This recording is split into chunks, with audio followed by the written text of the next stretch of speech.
ओम नमः शिवाय। आपके अपने YouTube चैनल जय मां कंजक में आपका बहुत बहुत स्वागत है। भगवान भोलेनाथ व माता पार्वती की कृपा आप और आपके परिवार पर सदा सर्वदा बनी रहे। श्री शिव महापुराण की कथाओं को आगे बढ़ाते हुए आज की कथा का आरंभ हम बाणासुर और दैत्य प्रलंब का वध अध्याय से करेंगे।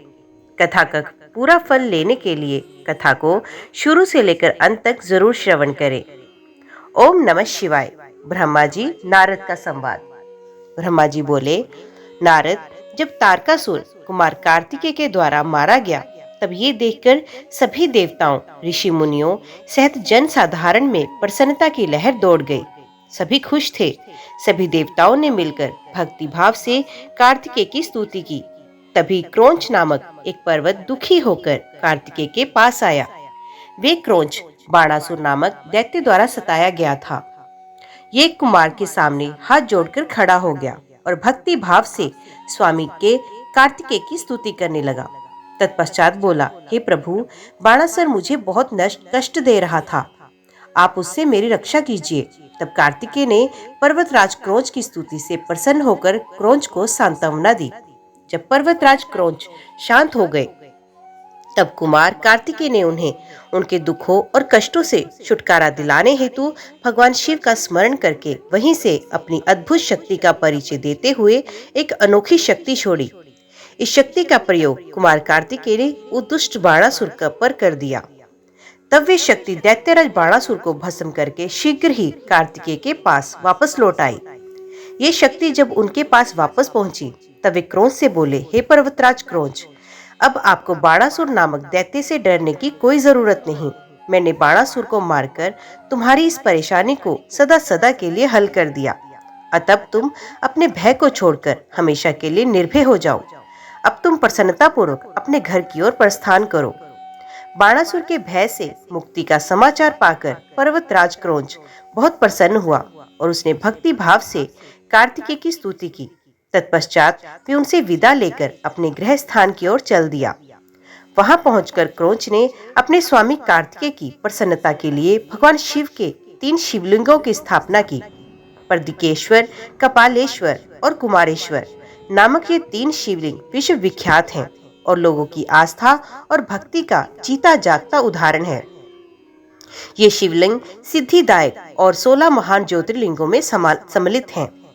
पर्वतराज क्रोंच के अपने स्थान पर वापस लौट जाने के उपरांत देवताओं के गुरु बृहस्पति ने कुमार कार्तिकेय से कहा कि कुमार, देवताओं द्वारा आपको शिव पार्वती की आज्ञा से यहाँ महाबली तारकासुर का वध करने के लिए लाया गया था। इस अभिष्ट कार्य की पूर्ति हो चुकी है, अतः अब आपको कैलाश पर्वत पर लौट जाना चाहिए। गुरु बृहस्पति की बात अभी पूरी भी नहीं हुई कि तभी प्रलंबासुर नामक दैत्य ने बहुत उपद्रव मचाना शुरू किया और लोगों को कष्ट देना आरंभ किया। तब शेष जी के पुत्र कुमुद दुखी अवस्था में कुमार कार्तिकेय के पास आए। वहां आकर कुमुद ने कार्तिकेय की स्तुति की और कहा, हे प्रभु, मैं आपकी शरण में आया हूँ। हे गिरजापुत्र, मुझे प्रलंबासुर की प्रताड़ना से मुक्ति दिलाइए। तब कुमार कार्तिकेय ने प्रसन्नता पूर्वक कुमुद को प्रलंबासुर द्वारा दिए गए कष्टों से मुक्ति दिलाने हेतु अपनी शक्ति द्वारा उसका भी संहार कर दिया।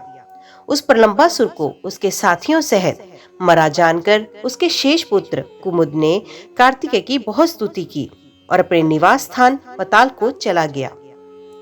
नारद, इस प्रकार जब कार्तिकेय द्वारा दैत्यराज बाणासुर और प्रलंबासुर को भस्म कर दिया गया तब सभी देवताओं ने सहर्ष कुमार कार्तिकेय का स्तवन किया। देवता बोले, हे देव, हम राक्षस राज तारक का वध करने वाले आपको नमस्कार करते हैं। हे शंकर नंदन, हे गिरजापुत्र, आपने बाणासुर और प्रलंबासुर नामक राक्षसों को मारकर इस त्रिलोक के संकटों को दूर किया। आपकी भक्ति पवित्र है तथा आपका स्वरूप विघ्नों का नाश कर अभय प्रदान करने वाला है। हम सब स्वच्छ मन से आपकी स्तुति करते हैं। आप हमारी इस स्तुति को स्वीकार करें। कुमार, हम आशा करते हैं कि आप इसी प्रकार सदैव हमारे कष्टों और संकटों को दूर करने में हमारी सहायता करेंगे। देवताओं द्वारा की गई इस अनन्य स्तुति को सुनकर कुमार कार्तिकेय का हृदय प्रसन्नता से खिल उठा। उन्होंने सभी देवताओं को सहर्ष उत्तम प्रदान दिए तथा भविष्य में सदैव सहायता करने का उन्हें वचन दिया। पर्वतों द्वारा की गई स्तुति से प्रसन्न होकर कार्तिकेय जी बोले, हे भूधरो, आप सदा से उत्तम और श्रेष्ठ हैं। आज से आप सभी साधु संतों और तपस्या में लीन रहने वाले साधकों द्वारा पूजनीय होंगे। पर्वतों में श्रेष्ठ मेरे नाना हिमालय इन ज्ञानियों और तपस्वियों के लिए फलदाता सिद्ध होंगे। श्री हरि विष्णु बोले, हे कुमार, महाबली तारक का वध करके आपने इस चराचर जगत को सुखी किया। अब आप अपना पुत्र होने का कर्तव्य निभाएं। अब आपको अपने माता पिता भगवान शिव और पार्वती की प्रसन्नता के लिए उनके पास कैलाश पर्वत पर जाना चाहिए। तत्पश्चात कुमार सभी देवताओं के साथ दिव्य विमान में बैठकर अपने माता पिता के पास कैलाश पर्वत की ओर चल दिए। वे सब आनंद ध्वनि करते हुए भगवान शिव के पास पहुंचे। विष्णु जी सहित सभी देवताओं ने त्रिलोकीनाथ भगवान शिव को प्रणाम करके उनकी स्तुति की। कुमार कार्तिकेय ने भी अपने माता पिता को सेवा भाव से प्रणाम किया। भगवान शिव ने प्रसन्नता से अपने पुत्र का मुंह चूमा और बहुत स्नेह किया। देवी पार्वती ने कुमार को अपनी गोद में बिठाकर खूब चूमा। ये देखकर सभी देवता आनंद में मगन होकर शिव, पार्वती और कार्तिकेय की जय जयकार करने लगे। तत्पश्चात सभी देवताओं सहित श्री हरि विष्णु और मैंने देवाधिदेव शिव जी से जाने की आज्ञा मांगी और अपने अपने लोक को चले गए। तब भगवान शिव अपनी प्राण प्रिया देवी पार्वती और पुत्र कार्तिकेय के साथ आनंद पूर्वक कैलाश पर निवास करने लगे। सूत जी कहते हैं, कुमार कार्तिकेय के उत्तम चरित्र को सुनकर नारद जी बहुत प्रसन्न हुए और प्रसन्नता पूर्वक ब्रह्मा जी से बोले, हे विधाता, आप ज्ञान के अथाह सागर हैं तथा करुणा निधान भगवान शिव के विषय में सब कुछ जानते हैं। आपने शिव पुत्र स्वामी कार्तिकेय के अमृतमय चरित्र को सुनाकर मुझ पर बड़ी कृपा की। भगवान, अब मैं विघ्न विनाशक श्री गणेश के विषय में जानना चाहता हूँ। उनके दिव्य चरित्र, उनकी उत्पत्ति के विषय में सब कुछ सविस्तार बताकर मुझे कृतार्थ कीजिए। मुनि श्रेष्ठ नारद के ये उत्तम वचन सुनकर ब्रह्मा जी हर्ष पूर्वक बोले, नारद, तुम गणेश उत्पत्ति की कथा सुनना चाहते हो, अतएव तुम्हारी प्रसन्नता के लिए मैं तुम्हें उनके जन्म के विषय में बताता हूँ। एक बार की बात है, देवी पार्वती की दो सखियां जया और विजया, जो सदा से ही उनके पास रहती थी, उनके पास आई और बोली, हे सखी, यहाँ कैलाश पर्वत पर भगवान शिव के असंख्य गण हैं। वे सदा भगवान शिव की आज्ञा का प्रसन्नता से पालन भी करते हैं। वे सदा भगवान शिव की आज्ञा को ही सर्वोपरि मानते हैं। इसलिए आपको भी अपने लिए किसी एक विशेष ऐसे गण की रचना करनी चाहिए जिसके लिए आपकी ही आज्ञा सर्वोच्च हो और वे किसी अन्य के सामने ना झुके। अपनी सखियों की बात यद्यपि पार्वती को एक बार को अच्छी लगी, परंतु अगले ही पल वे बोली कि भला मुझ में और मेरे पति में क्या भेद, हम दोनों एक ही हैं और सभी शिवगण मुझ में और सदा शिव में कोई अंतर नहीं समझते। वे हम दोनों को ही आज्ञा का सदा पालन करते हैं। पार्वती जी के ये वचन सुनकर उनकी सखियां आगे कुछ नहीं बोली और वहां से चली गई। एक दिन की बात है, देवी पार्वती अपने कक्ष में स्नान कर रही थी। वे नंदी को द्वारपाल बनाकर द्वार पर बैठाकर गई। तभी कक्ष में भगवान शिव का प्रवेश हो गया, क्योंकि नंदी अपने आराध्य शिव को अंदर जाने से रोक न पाए।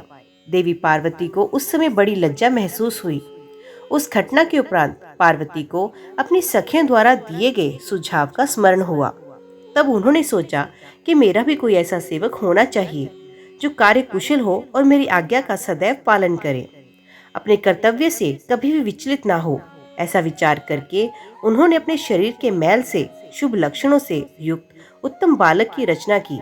वे बालक शोभा संपन्न, महाबली, पराक्रमी और सुंदर था।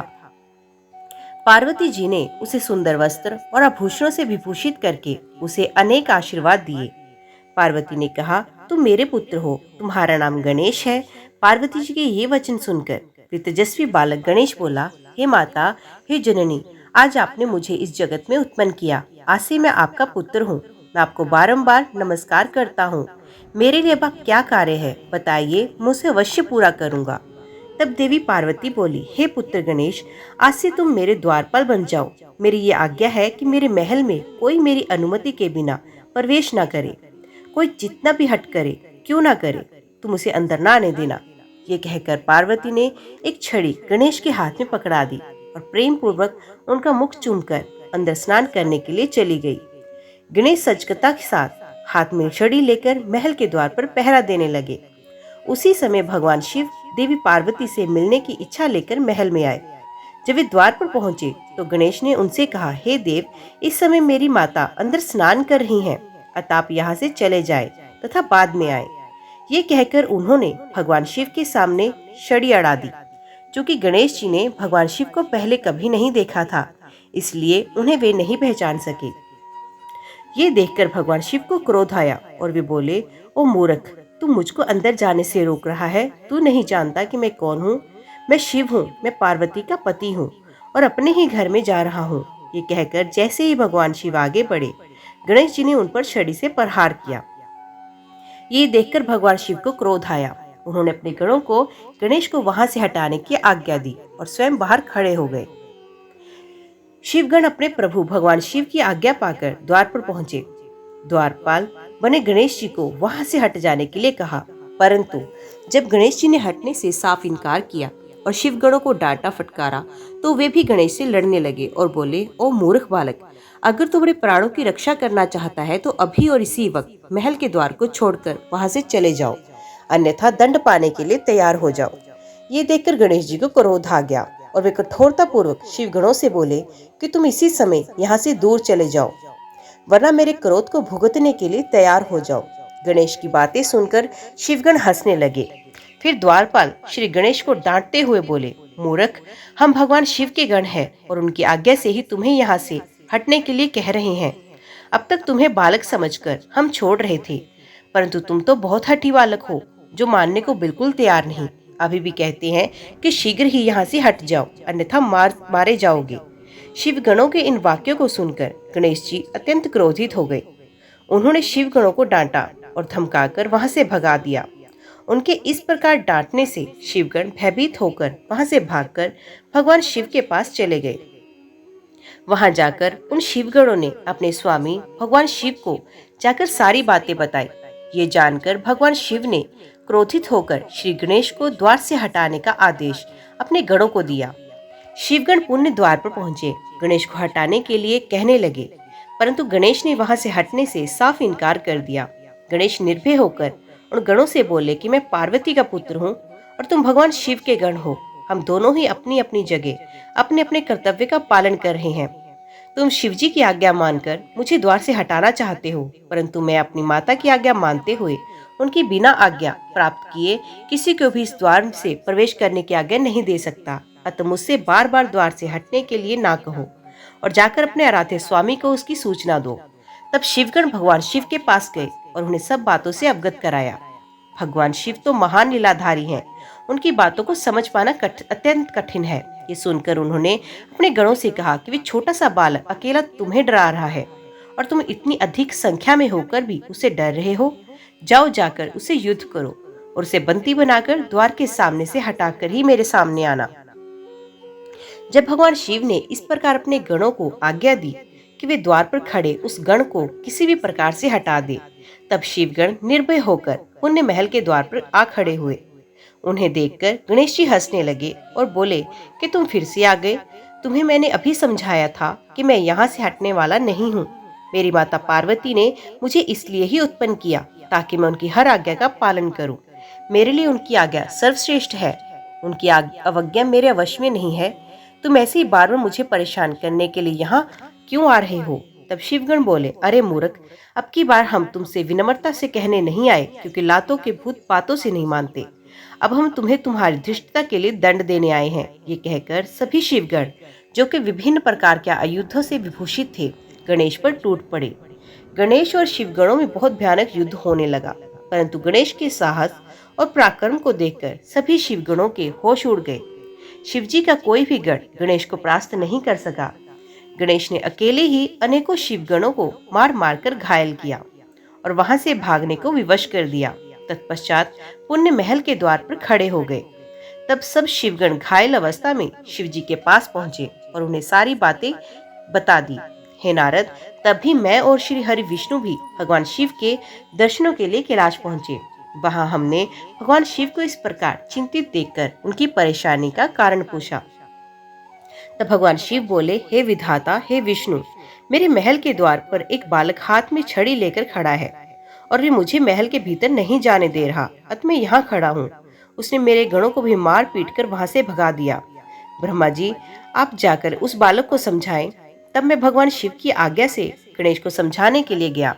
मुझे वहां आया देखकर गणेश जी को क्रोध और बढ़ गया और वे मुझे मारने के लिए दौड़े। उन्होंने मेरी दाढ़ी मूंछ नोच डाली और मेरे साथ गए गणों को प्रताड़ित करने लगे। ये देखकर मैं वहां से लौट आया। भगवान शिव को मैंने सारी घटना बताई। ये सुनकर उन्हें बहुत क्रोध आया। तब शिव जी ने इंद्र सहित सभी देवताओं, भूतों, प्रेतों को गणेश जी को द्वार से हटाने के लिए भेजा, परंतु ये सब व्यर्थ हो गए। गणेश ने सबको मार पीट कर वहां से भगा दिया। उस छोटे से बालक ने देवताओं की विशाल सेना के छक्के छुड़ाकर रख दिए। जब इस बात की सूचना महादेव जी को मिली तो वे क्रोधित हुए और स्वयं ही गणेश को दंडित करने के लिए चल दिए। इस प्रकार जब सभी शिवगण, देवता और भूत प्रेत उस बालक द्वारा परास्त हो गए तो स्वयं भगवान शिव उस बालक को दंड देने के लिए चले गए। वहां गणेश ने अपनी माता के चरणों का स्मरण करके भगवान शिव से युद्ध करना आरंभ किया। एक छोटे से बालक को इस प्रकार निर्भयता पूर्वक युद्ध करते देखकर भगवान शिव आश्चर्यचकित रह गए। इतना वीर, पराक्रमी और साहसी बालक देखकर शिव जी को एक पल अच्छा लगा, परंतु तभी अगले पल उन्हें उस बालक की धृष्टा का स्मरण हो गया। उस बालक ने उनके प्रिय भक्तों और गणों सहित देवराज इंद्र व मुझे भी प्रताड़ित किया था। भगवान शिव क्रोध के वशीभूत होकर गणेश जी से युद्ध करने लगे। उन्होंने अपने हाथ में धनुष उठाया। भगवान शिव को इस प्रकार अपने निकट आते देखकर गणेश ने अपनी माता पार्वती का स्मरण करके भगवान शिव पर अपनी शक्ति से प्रहार किया। गणेश के प्रहार से शिव जी के हाथ का धनुष टूटकर गिर गया। तब उन्होंने पिनाक उठाया, परंतु गणेश ने उसे भी गिरा दिया। ये देखकर शिव जी का क्रोध सातवें आसमान पर पहुंच गया। उन्होंने त्रिशूल उठा लिया। अब तो गणेश और त्रिलोकीनाथ भगवान शिव के बीच अत्यंत भयानक युद्ध छिड़ गया। भगवान शिव तो सर्वेश्वर हैं, सब देवताओं में श्रेष्ठ और लीलाधारी हैं। उनकी माया को समझ पाना हर किसी के वश की बात नहीं। वे महान वीर और पराक्रमी हैं। उनकी शक्ति को ललकारना स्वयं अपनी मृत्यु को बुलावा देना है। परंतु गणेश भी ये ना समझ सके। अपनी माता का आशीर्वाद पाकर गणेश ने अपने को अजय जानकर पूरे पराक्रम से युद्ध किया। दोनों में भीषण युद्ध चलता रहा। सभी देवताओं और शिव गणों के साथ मैं भी उनका ये युद्ध विस्मित होकर देखता रहा। जब गणेश किसी भी तरह से अपने हट से पीछे हटने को तैयार ना हुए तो भगवान शिव के क्रोध की सारी सीमाएं टूट गई और उन्होंने अपने त्रिशूल से श्री गणेश का सर काट दिया। नारद जी बोले, हे ब्रह्मा जी, जब भगवान शिव ने क्रोधित होकर देवी पार्वती के प्रिय पुत्र गणेश का सर काट दिया तब फिर क्या हुआ? जब देवी पार्वती को गणेश की मृत्यु की सूचना मिली तो उन्होंने क्या किया? भगवान, मुझ पर कृपा कर मुझे आगे के वृतांत के बारे में बताइए। नारद जी के इस प्रकार प्रश्न करने पर ब्रह्मा जी मुस्कुराए और बोले, नारद, जैसे ही भगवान शिव ने क्रोधवश उस बालक का सर काटकर उसे मौत के घाट उतारा, वैसे ही वहां खड़े सभी शिव गणों की प्रसन्नता देखते ही बनती थी। उन सभी ने खुश होकर गाजे बाजे बजाए और वहां बहुत बड़ा उत्सव होने लगा। सब मस्त होकर नाचने लगे। भगवान शिव की चारों ओर जय जयकार होने लगी। दूसरी ओर जब पार्वती स्नान कर चुकी तो उन्होंने अपनी सखी को बाहर भेजा कि वे गणेश को अंदर बुला ले। और जब वे बाहर गई तो उसने वहां का जो हाल देखा उसे देखकर भयभीत हो गई। गणेश का सर कटा हुआ अलग पड़ा था और धड़ अलग अलग। सब देवता और शिवगण प्रसन्न होकर नृत्य कर रहे थे। ये दृश्य देखकर पार्वती की वे सखी भागी भागी भीतर गई और जाकर पार्वती इन सब बातों से अवगत कराया। अपने पुत्र गणेश की मृत्यु का समाचार पाते ही देवी पार्वती अत्यंत क्रोधित हो गई। उन्होंने रोना आरंभ कर दिया। रोते बिलखते वे कहती, हाय मैं क्या करूं, कहां जाऊं? मैं तो अपने प्रिय पुत्र की रक्षा भी न कर सकी। सब देवताओं और शिवगणों ने मिलकर मेरे प्यारे पुत्र को मौत के घाट उतार दिया। अब मैं भी अपने पुत्र का संहार करने वालों का विनाश करूंगी। मैं परले मचा दूंगी। ये कहकर उन्होंने 100,000 शक्तियों की रचना की और देखते ही देख के वहां महाजगदम्बा की विशाल सेना इकट्ठी हो गई। वे शक्तियां प्रकट होते ही हाथ जोड़कर पार्वती को प्रणाम करते हुए बोली, माता, हे देवी, हम सबको इस प्रकार प्रकट करने का क्या कारण? हमें आज्ञा दीजिए कि क्या करें। तब क्रोध से तमतमाती देवी पार्वती बोली, तुम समझाकर मेरे पुत्र का वध करने वालों का नाश करो। तुम देव सेना में परले मचा दो। आज्ञा पाते ही देवी पार्वती की वे शक्तिशाली सेना वहां से चली गई। बाहर जाकर उसने देवताओं और शिवगणों पर आक्रमण किया। विक्रोधित देवियां किन्हीं देवताओं को पकड़ पकड़ कर अपने मुंह में डाल लेती तो किसी पर अस्त्र शस्त्रों से प्रहार करती। इस प्रकार उन्होंने बहुत आतंक मचाया। वहां चारों ओर त्राही त्राही मच गई। लोग अपनी जान बचाने के लिए जहां तहां भागने लगे। ये नजारा देखकर भगवान शिव, मैं और श्री हरि विष्णु बहुत चिंतित हुए।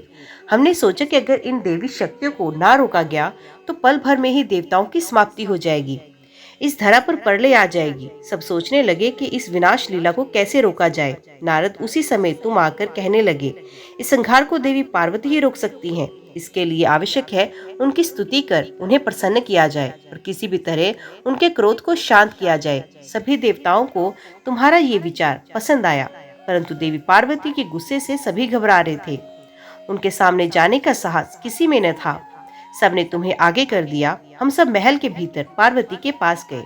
सब देवता मिलकर देवी की स्तुति करने लगे और बोले, हे जगदम्बे, हे चंडिके, हम सब आपको प्रणाम करते हैं। आप आदि शक्ति हैं, आप परम शक्तिशाली हैं। आपने ही इस जगत की रचना की, आप ही प्रकृति हैं। आप प्रसन्न होने पर मनोवांछित फलों की प्रदान करती हैं, जबकि क्रोधित होने पर सब कुछ छीन लेती हैं। हे देवी, हम सब अपने अपराध के लिए आपसे क्षमा याचना करते हैं। हम सबके अपराध को क्षमा कर दो और अपने क्रोध को शांत कर दो। हे महामाई, हम तुम्हारे चरणों में अपने शीश झुकाते हैं। हे माता, हम पर अपनी कृपा दृष्टि करो। हे परमेश्वरी, सब कुछ भूल कर प्रसन्न हो जाओ और भयानक रक्तपात को रोक दो। इस प्रकार देवताओं की स्तुति सुनकर देवी चुप रही। कुछ समय सोचकर बोली, हे देवताओं, वैसे तो तुम्हारा अपराध सर्वथा अक्षम्य है, फिर भी तुम्हारी क्षमा याचना को मैं सिर्फ एक शर्त पर स्वीकार कर सकती हूँ। यदि मेरा पुत्र गणेश पहले की भांति जीवित हो जाए तो मैं तुम सबको क्षमा कर दूंगी। ये सुनकर सब देवता चुप हुए, क्योंकि ये तो असंभव कार्य था। फिर सभी देवता हाथ जोड़कर करुण अवस्था में भगवान शिव के सामने खड़े हुए और बोले, भगवान, अब आप ही हमारी रक्षा कीजिए। जिस प्रकार आपने गणेश का सर काटकर उसे मारा, उसी प्रकार उसे जीवित कीजिए। देवताओं को प्रार्थना सुनकर भगवान शिव बोले, देवताओं, तुम परेशान मत हो, मैं वही कार्य करूंगा जिससे तुम्हारा मंगल हो। ओम भगवान शिव ने देवताओं को आदेश दिया कि उत्तर दिशा में जाएं और जो भी पहला प्राणी मिले उसका सर काट लें। तब उसका सर हम गणेश के धड़ से जोड़कर उसे जीवित करेंगे। देवता उत्तर दिशा की ओर चल दिए। वह सर्वप्रथम उन्हें एक दांत वाला हाथी मिला। वे उसका सर काट कर ले आए। वहां महल के द्वार पर वापस आकर उन्होंने गणेश के धड़ को धो पोंछ कर साफ किया और उसकी पूजा की। तब उसमें हाथी का सर लगाया गया। तत्पश्चात श्री हरि विष्णु ने भगवान शिव के चरणों का ध्यान करते हुए मंत्रों से अभिमंत्रित जल गणेश के मृत शरीर पर छिड़का। जल के छींटे पड़ते ही भगवान शिव की कृपा से वे बालक ऐसे उठ खड़ा हुआ जैसे अभी अभी नींद से जगा हो। वे बालक अब हाथी का मुख लग जाने से गजमुखी हो गया, परंतु फिर भी बहुत सुंदर और दिव्य लग रहा था। रक्त वर्ण का ये बालक अद्भुत शोभा से आलोकित हो रहा था। जब भगवान शिव की कृपा से पार्वती पुत्र गणेश जीवित हो गया तो सभी देवता और शिवगण अत्यंत प्रसन्न होकर नृत्य करने लगे। उनका सारा दुख पल भर में दूर हो गया। देवी पार्वती अपने प्रिय पुत्र गणेश को जीवित देखकर बहुत प्रसन्न हुई और उनका क्रोध भी शांत हो गया। ओम नमः शिवाय। आज की वीडियो में इतना ही। उम्मीद करती हूँ वीडियो आपको पसंद आई होगी। वीडियो पसंद आई हो तो वीडियो को लाइक और चैनल को सब्सक्राइब जरूर कीजिएगा। ओम नमः शिवाय लिखकर कमेंट बॉक्स में अपनी हाजिरी लगवाना ना भूलिएगा। तो मिलते हैं अगले अध्याय के साथ। तब तक के लिए देखते व सुनते रहिए। जय मां कंजक, जय माता दी।